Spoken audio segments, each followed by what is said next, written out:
Hello, everybody. My name is Lance Johnson. I want to welcome you to another edition of Amplify Your Business. And on today's episode, we've got Colleen Heidecker, who is with Colleen's Chocolates. And today we're going to be talking a little bit about her list. And so she's developed a bit of an email database that she wants to send some emails out to, but has some questions around frequency. And so we'll dive into some of the best practices there.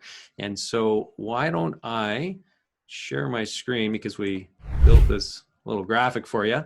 So that emphasizes what it is or explains what it is that we're going to be talking about today. And so Colleen, welcome to the show. Tell us a little bit about Colleen's Chocolates, what you're doing over there, and what this fabulous product is that you've been creating over the last few years. Awesome. Thanks so much, Lance. So I'm Colleen of Colleen's Chocolates. And so we are a very small company. And when I say we, it's basically myself and my boyfriend. And we do small batch chocolates, so chocolate bars, chocolate truffles. Easter is my favorite time of year. I feel like Easter should happen all the time because it's the best time to make chocolate. And we typically sell in markets like a farmer's market and online. So those are our main ways that we sell to people. We don't have chocolates in, every store in Edmonton. That's where we're located. But we try and focus on, just making those small batches. So it's very intimate. We like to have that interaction with our customers. And we also do a couple events right now, not as many. We're in COVID times, but we switched to doing some virtual events. So chocolate tasting right from your own home. So that's kind of the main part of our business. Yeah, and so we talked just the other day a little bit about some of these virtual events that you're doing, which is just absolutely fascinating. And so for those chocolate lovers out there, you need to know that you can do these chocolate tasting events in a virtual environment. And so why don't you just talk us through a little bit about what you do there? Because I think that this is a new potential option that a lot of people wouldn't have considered before. Yeah, and so we were pretty popular with doing our in-person events, and as soon as everything kind of switched and we now have our new rhythm of how the world works, I realized that, people are looking for stuff to do because they're stuck in their houses. Yep. And so I just kind of put it out there. I was like, what if we did a virtual event? We deliver all the chocolate to you, and then we jump on Zoom with everybody and we start eating the chocolates together and talking about them. And one of the things I mentioned to you the other day when we were chatting was, it's given me a bit of a different way to interact with people because it's on Zoom, but it's also given me a chance to use some of the resources that I don't usually get to show people. So I have beautiful pictures of cocoa in its natural environment and what the flowers look like. And they're stunning to see, and you kind of get them on the big screen. And so as we're going through tasting the chocolate, we kind of show some of the pictures and we make it really interactive for people. So we get people to really start exploring their inner sommelier, I would say, and talk about what they're tasting. And so in their little package, they get tasting wheels and little information about how chocolate's made, plus all the chocolates that they're going to try. And the funniest thing was that all of the people that have signed up for it have all said, please don't deliver the chocolates until the day of, because I will eat them all and I will have nothing on the tasting event. So we deliver it the day of the event, and then we all jump onto Zoom during the evening. Yeah, which I absolutely love. And so this is something that I advanced actually to our social committee because some of our team members have formed this social committee since COVID has occurred, just so that we can still stay connected as a company, as individuals within the company, because we don't have that face-to-face time anymore, because we're not in the office.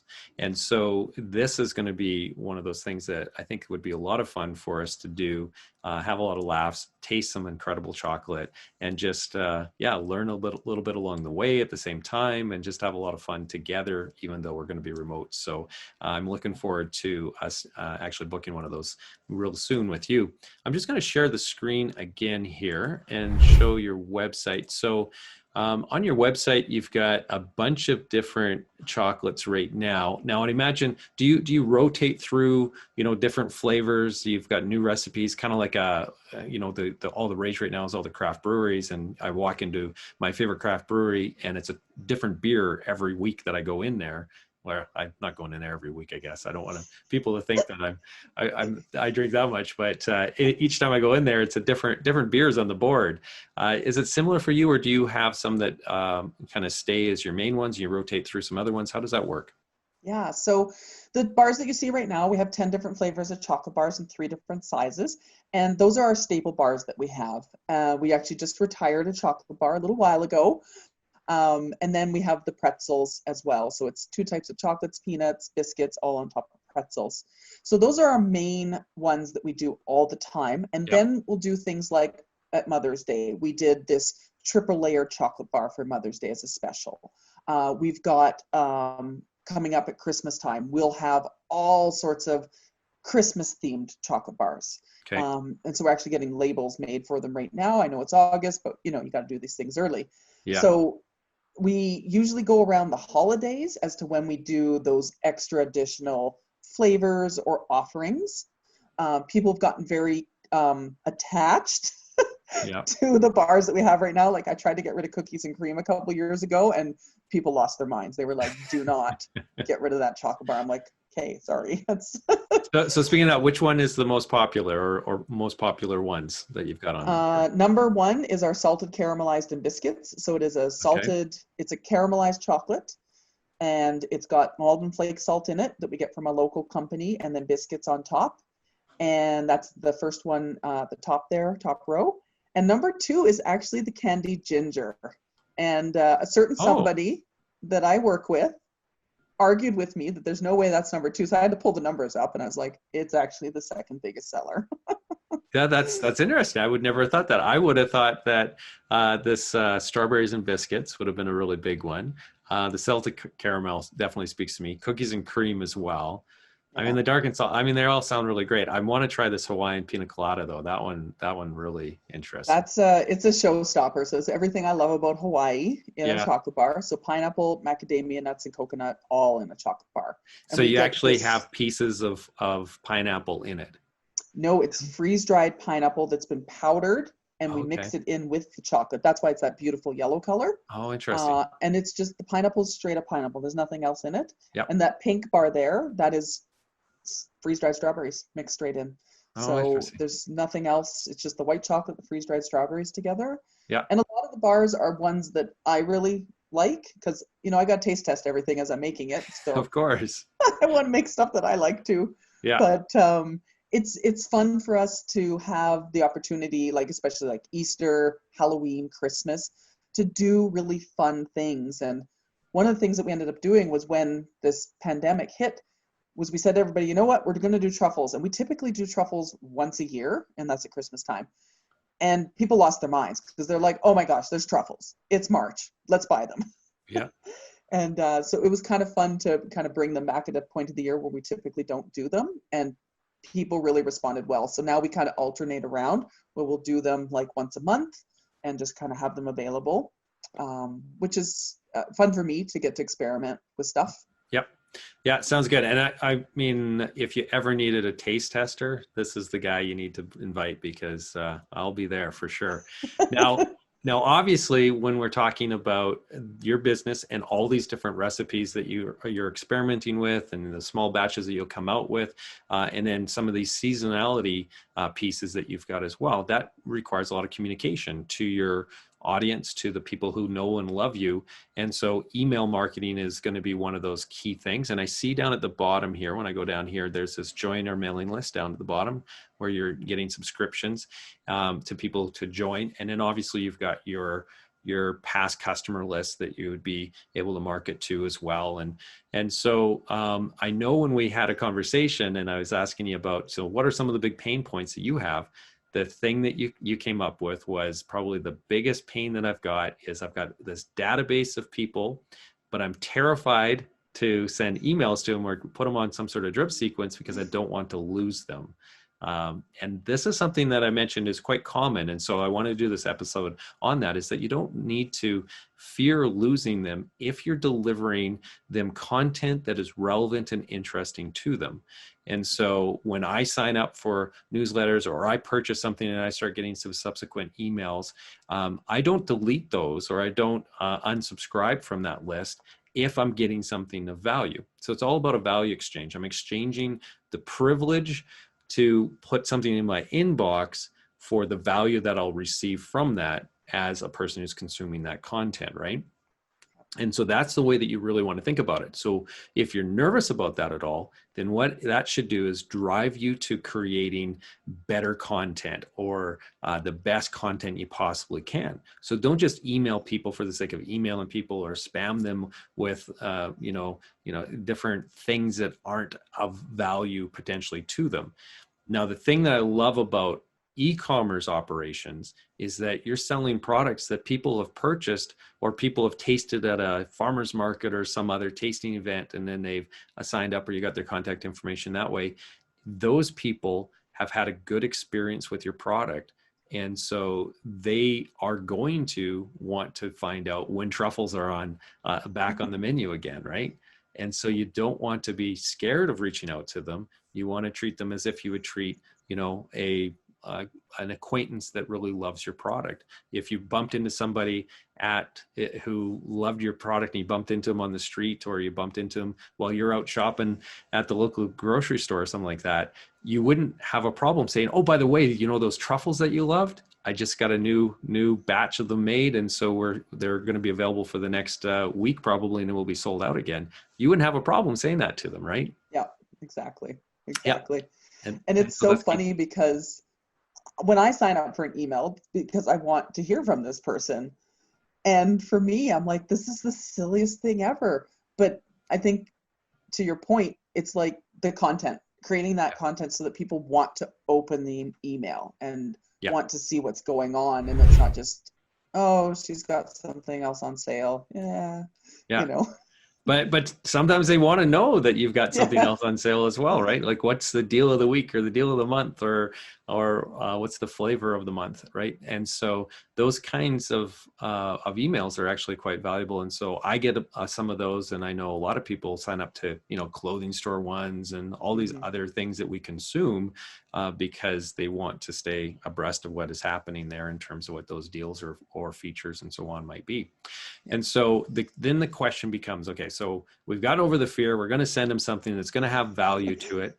And that value could be, hey, we just have this new batch, or this new flavor, or there's a sale on, or a special offer of some sort. So those are, even though those are very salesy, those are also still extremely valuable to people. And so it's not like you have to have some, real elaborate, educational video, or this real elaborate offer or blog post or something like that you're driving your traffic to, or sending the email traffic over to. It could be something as simple as just your features of the week. But the key here then is, once you've gotten over that hump of okay, I'm willing to send out emails, is what kind of emails do you send out, and what is the frequency of those emails? So I would start out personally, if I was you, I would start sending out ones around whenever you have a new flavor that is coming out, or a popular one that is going, like the truffles as an example. So letting people know that you now have this available, but it's limited run, so it's going to be a limited availability. So please get your orders in now if you were interested in getting them in. So that kind of content is where I'd probably start with. And then the other part that I would maybe expand into, when you're trying to promote things such as the tastings as an example, so this new kind of product line or service line that you've developed, would be to create some teaser kind of content that basically gives them a taste, pun intended, I guess, a taste of what they would receive in that experience, right? So a lot of people might not be able to wrap their head around, okay, well, how does a virtual chocolate tasting actually work? And so you could actually do something like what we're doing right now, which is a Zoom call. You just turn it on yourself, record yourself talking and showing your slides of a particular type of chocolate, right? So you just give them an example of what they would receive in terms of that experience in the virtual environment. And then, of course, mention to them that, and we would have delivered that specific chocolate to your door so that you could be tasting it. We can be talking about those flavors and everything else. Yeah. So that kind of educational content, where you're giving them a little sample, just like at the farmer's market where you would have been giving samples of chocolate for the people to taste, you're now giving them a sample of the experience that they're going to get with that new product offering that you have. Yeah. And so for stuff like that, like if I'm going to do, say, a video, yep, you would would you just embed it into the email, or would you put it, on YouTube, or, Yeah. to try and get the views? Because I think, getting somebody to open the email is the first challenge. Yeah. But then it's like, once I've got this content, I want people to see it. And we have stuff that we do all the time where I'm like, oh, I should be telling these, 900 people what we're doing. Yeah.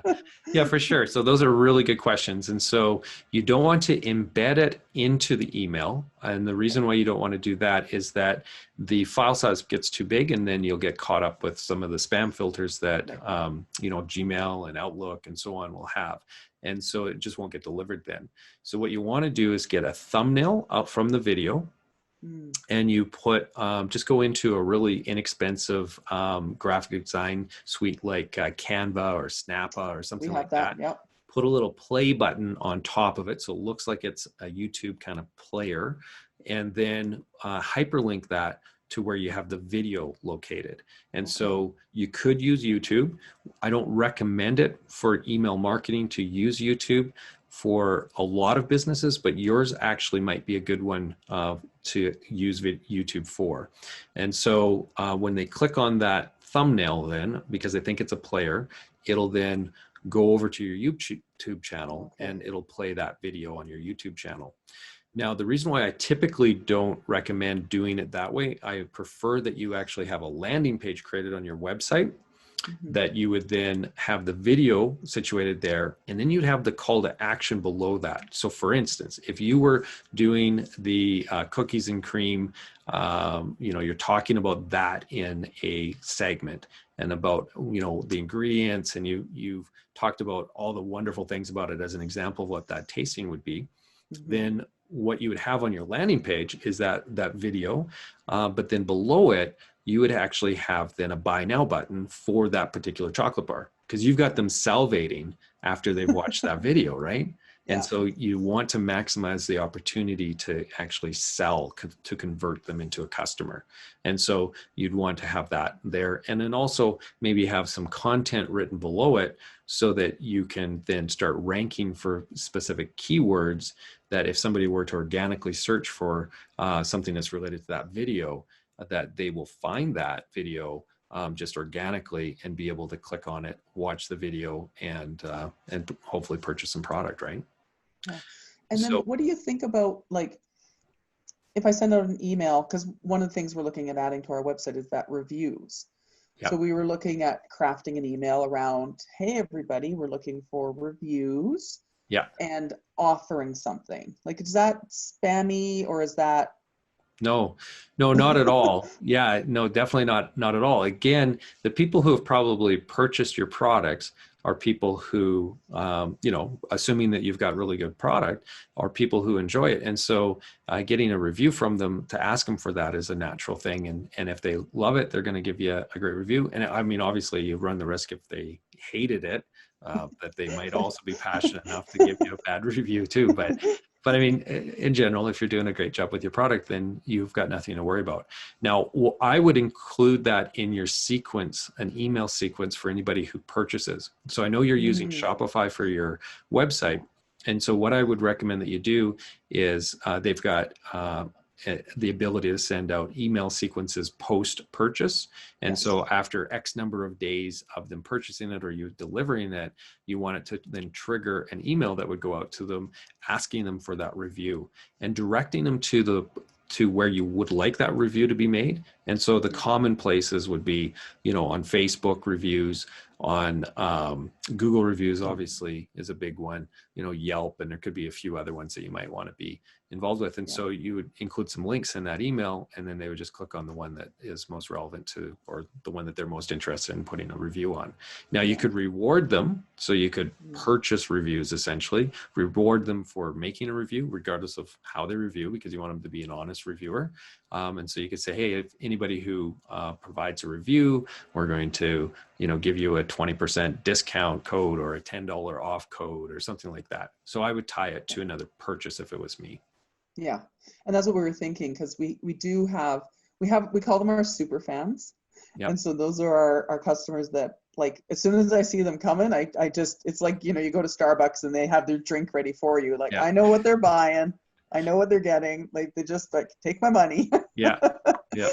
And so, I started thinking about, doing this email thing and really getting into it and starting off with a few things like that to get people kind of engaged in it. Yeah. And my challenge is that I want to write a novel every time. And I need to not write a novel, but I have a lot to say. Yeah. So, I think that my other question is then how often is, like, when is it too much? Because I have people that I get 2 or 3 emails from a week, but I love their content. So I'm excited. So, oh my gosh, there they are again, so. Yeah. So exactly. Like I subscribe to some that I get one a day, every day. Right. And so it just really depends. And in other ones, I get one a month. And it really depends on the product, on the service, and if you've got something of value to talk about. In your case, I think you do. You've got lots of great things that you can be talking about because you're rotating through a lot of the different, new tastes and new products, and you can speak to that. So what I would do is I would start out a little slower and then start to increase your frequency as you get more comfortable and you kind of develop that voice for your product and your company. And so I would recommend that you start out doing it once a month, but I think you could be doing it at a frequency of, once every other week or once a week without a lot of trouble at all, because you're going to have things that you can talk about. And I would encourage you from a content standpoint, like I said, do some of those educational things. I would do a behind the scenes as well. So have your boyfriend filming you as you're making a new invention, right? A new flavor. Like that's really neat content. That would be great on social, really great on social as well. But some of that content is kind of interesting. And then so if it was a successful flavor that you're like, hey, I nailed this, and then that becomes a flavor that you're featuring, then that would be a great little content piece. And then saying, hey, I've got a small batch ready. So anybody who wants to get advance orders or who wants to put an order in now, here's the link, right? And so it's a way of generating some excitement around new flavors. It's fresh content, and it can turn into purchases as well. Yeah. And we find too, like anytime I do any behind the scenes, that's the most views that we get on our Instagram. Yep. As soon as I'm like, hey, everybody, look what I did, Yep. And I'm also the very real person on Instagram. I'm like, my hair is everywhere. I got, I'm a mess. But it's like, but this is what it's like to work with chocolate. It is messy. Yes. So I'm not going to be like, I'm going to coif my hair and put on a brand new. It's like, no, this is what we got. Yeah. And people love it. And we get a lot of engagement. Yeah. It's not just people seeing it, but we actually get a lot of people messaging us around it. So yeah, I think it would look great in the emails. Yeah, and one thing that I should also mention too is that you'll see this with some brands where they'll give you the option of signing up for specific frequencies. So there might be a weekly frequency, there might be a monthly frequency, and maybe even a daily frequency and so on. And so you can opt in for whichever one of those frequencies that you want. And I don't know for sure if Shopify's internal email capabilities have that option, but there definitely are other ones out there that allow you to basically subscribe to a specific list that has got a different frequency. So if I don't want to be receiving it on a weekly basis, you're not going to lose me if you give me the option to subscribe then to the monthly roundup as an example, and it's going to be similar content or maybe the exact same content, and you're just going to put it into a roundup of the 4 weekly posts, and you'll just have that content sitting there as the 4 different options in which I can click through to view, read more, purchase, or whatever that it is that you're trying to get them to do. So that's a nice option too if you are worried about the frequency as you start to increase or ramp up that frequency. But you're not going to offend anybody by having a monthly frequency for sure, or probably even a bi-weekly frequency, just because you've got some neat things to talk about, I think, and people, they love your product. They're going to love hearing from you and understanding what's going on and get the insider view into some of those small batch things. And speaking of which, I'm just going to share the screen again here, is one tip that I would have. So when you have this join your mailing list down here, it almost looks like a afterthought here. And so you're not going to get as many people subscribing to this. And so what you want to do is put a little content around why. So what do I get out of joining your mailing list, right? So some of the things that you might want to speak to if you are going to do it is, from time to time, maybe you'll have a discount, right? So for exclusive discounts, or it might be that you are going to provide people with anybody who's on the mailing list gets an exclusive access to, or pre-access or pre-order capability to your newest flavor, or some of the limited run things. So those are exclusive things that only I'm going to be able to get if I'm on that list. Nobody else is going to get access to it. Well, that encourages me to get onto that list, right? Yeah. And so we actually really changed. Yeah, and we changed our checkout now. So when you check out, it's got a opt-in as well. So once you purchase and you go through the whole process to purchase, excellent. It has the option to add. Let's yourself just do to that. the Let's email. add this to the cart. There you go. Okay. Look at all the ways I can pay. Oh, I see. I'd have to pay it before I'd be able to get to that. Yeah. So if you would like to purchase today. Yeah. I see this up here, this $35 away from free delivery. I'm going to take a little bit more thought into what I'm going to order and then get that free delivery. Yeah, you got to go for the free delivery.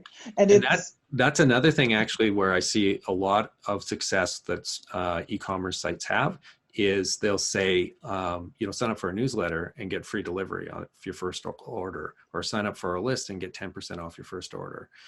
Those kind of things, or $10 off or $5 off, whatever the case might be, or bonus chocolate or something like that. Yeah. So there is create an incentive for them to sign up.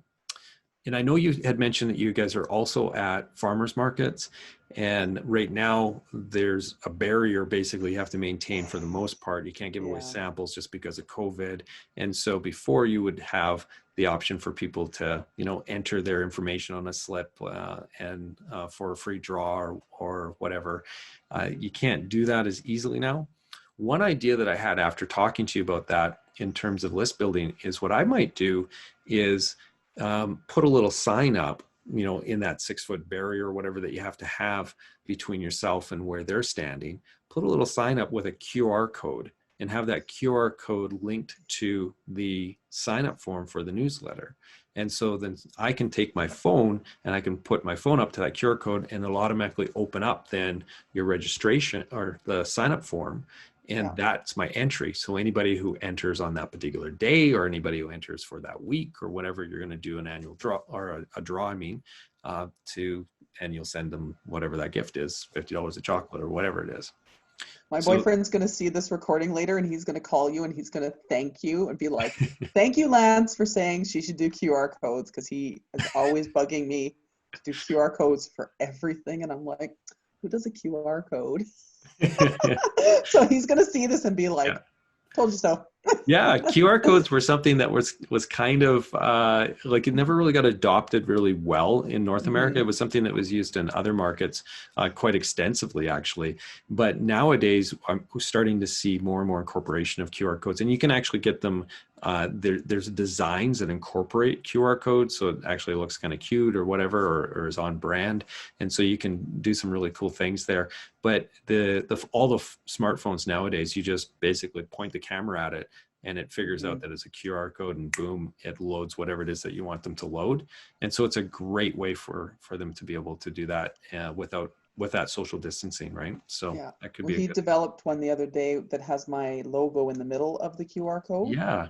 And he's very proud of it. And I was like, so now I have to go and give him. Got to do it. Yeah. You were right. Yeah. Anything you can do to make it as easy as possible for people to sign up is a really great idea. And in an e-commerce store as well, one of the things too, when you're communicating to your list, is make sure you segment your list. So this is going to take your strategy to more of an advanced one. And what that means is that, so for instance, if I came in as a participant of a virtual tasting, and so then that I've been to that, but I didn't actually, indicate by my purchasing what it is that I was most interested in or what flavor I like the most.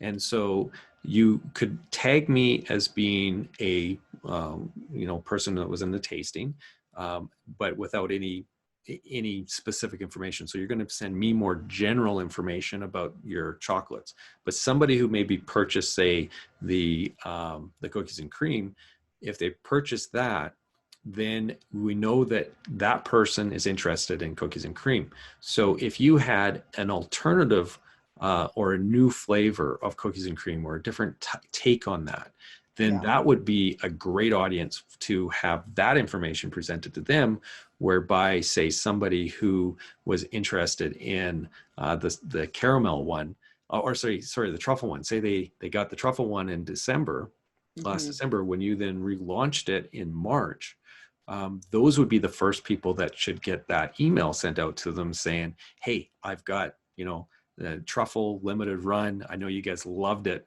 in December. You can access it now. And it's just that personalization of it, so that you can start to personalize the offer to people based off of what it is that they purchased already. Yeah, absolutely. Yeah. And I love that we can too. see, and we can see in the back end of the website, like, where people are coming from. And it's great. It's much different than when I first started doing all of this a million years ago. Yeah. And you had no idea. You're like, where did this person come from? I don't even know. They're here. Yeah, exactly. The other tip, and I'll just leave this as kind of the parting tip, is when you're composing those emails, because you have a visual product, and I'm just going to come back to the main page here.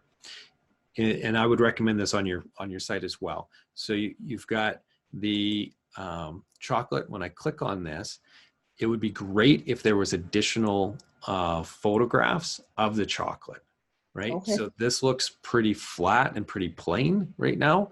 And even on the homepage, if you had some, because they're chocolate bars, there's probably not a ton that you can do differently there, but I would shoot it from a few different angles, and you just end up letting people be able to see it and visualize this. And it's just like the tastiness of it. If you have a model, and that could be just a friend or a child or whatever, biting into it too, that close up of it and their smile, different ways of invoking a little bit of emotion around that product is great.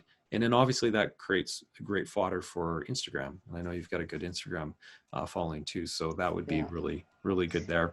So I would use visuals here, but I'd also incorporate a lot of visuals as much as I could into the emails, because again, we're visualizers, right? We want to kind of almost visually experience some of that. And the more that you can get people salivating by looking at it, and we know that when you see some of this stuff, see food, you'll start salivating, you want it. That's going to trigger a purchase response. And so that would be a tip there for sure. And the back of our bars is actually a very cool design on the other side. So even just having pictures of the backs, it's this really beautiful triangle design. Yeah. And a lot of people comment when they pick up the bar, they're like, oh my gosh, this is a beautiful design. And it allows you to break into various size pieces, and people love that option. It's so funny, that people, that's something that they think about.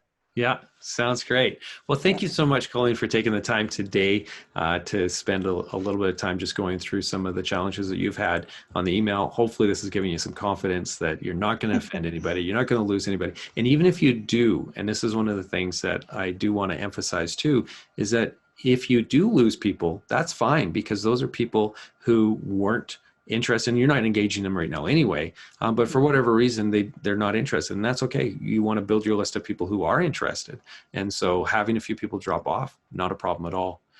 Okay, so I just want to let everybody know that this episode, as well as every other episode that we film here for Amplify Your Business, is found over at amplimedia.com/amplify your business, or you can just put in Amplify, so /Amplify, and that'll get you to the same spot. And you'll see all the archived episodes here, so you can go back and watch anything that you want to watch. And I hope that everybody's learned a little bit today. I'm going to stop sharing the screen here so we can see your full face again. And any parting words or anything that you want to say, Colleen, before we take off? I feel confident I can email people. So it's good. I mean, again, people are signing up because they want to hear from you. So I need to step it up and do that. So this is great suggestions, because I can roll into it. So thank you. Totally. And so if anybody wants to find you, they can find you over at collenschocolates.com. And then give us your social media handles real quick so if they want to follow you there. Yeah, so Instagram is just at Colleen's Chocolates, and same thing on Facebook. And we're on both of those. We're very busy on both of those, so we got a lot of traffic on them. Excellent. Okay, sounds great. Well, good luck with everything there. I know that you're just going to continue to grow, and with all of the planning that you're doing now for the Christmas season already, Yes. yeah, it's just gonna, once you get that list going, I would start hitting it with some really cool new ones, and we'll be in touch ourselves real quickly to organize that tasting for our company. So good luck with everything and take care.